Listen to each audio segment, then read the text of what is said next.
Hello everyone, thank you for stopping on my channel.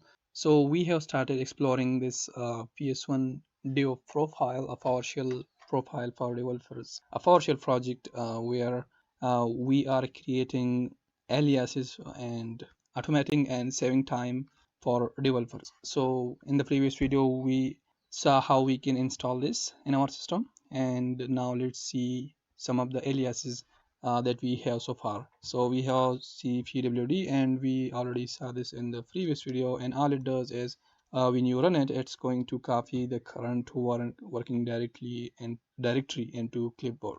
So let's say I'm going to /yt/hospital ms. I guess we have, oh, so we have /yt/hospital ms, and now if I type cpwd and I do control v, it's going to have copied that into my clipboard and I can paste it. And now the next one is PAS. It's related to Laravel. So in Laravel we have the command php artisan server. This is specific to Laravel developers. So we run this command and it's going to serve the application and start the development server. So instead of that, you can just run PAS to start the development server, and this is going to allow you to quickly start the PHP or what is it called, Laravel development server. And next off we have VA, and it's also related to Laravel.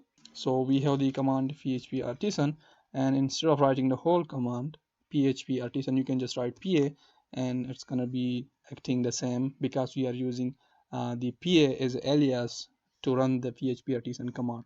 And you can pass any command or anything to it. Let's say I want to make model, so I can just say pa make test pass migration, and it's going to work. Make model test and take m. So it's going to create a model as well as create a migration for that. So you can see it's going to work like that.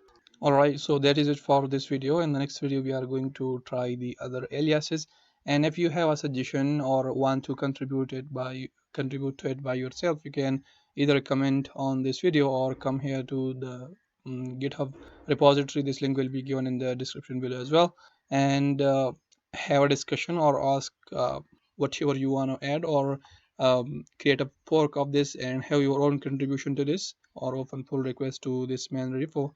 And that is it for this video. Thank you for watching, and I will see you in the next one.